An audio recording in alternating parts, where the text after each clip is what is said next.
உங்கள் தந்திவன் தொலைக்காட்சியில் தெனாலிராமன் தினமும் மாலை 6 மணிக்கு காண தவறாதீர்கள்.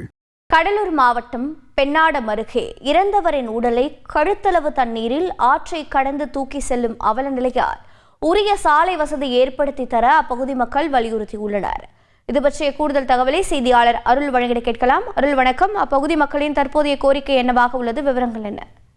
வணக்கம். கடலூர் மாவட்டம் பெண்ணாடம் அடுத்துள்ள மேலூர் கிராமம் அமைந்துள்ளது. அந்த கிராமத்தில் 1000க்கும் மேற்பட்டோர் வசித்து வருகின்றனர். இந்நிலையில் நேற்று அதே ஊரைச் சேர்ந்த ராமலிங்கம் மனைவி செல்வகுமாரி வயது 48 என்பவர் உடல்நிலை சரியில்லாமல் நேற்று காலை 10 மணி இறந்துள்ளார்.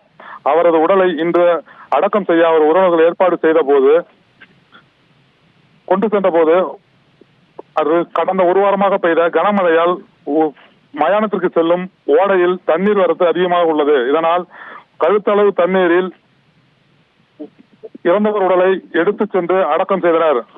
அவர்கள் பலமுறை அரசிடம் கோரிக்கை வைத்தும் அரசு கண்டுகொள்ள என குற்றம் சாட்டுகிறார். மேலும் இவர்கள் தரைப்பாலமாக அமைத்து தர வேண்டும் என கோரிக்கை வைக்கின்றனர். தகவல்களை வழங்கியதற்கு நன்றி அருள். உங்கள் தந்திவன் தொலைக்காட்சியில் தெனாலிராமன் தினமும் மாலை 6 மணிக்கு காண தவறாதீர்கள்.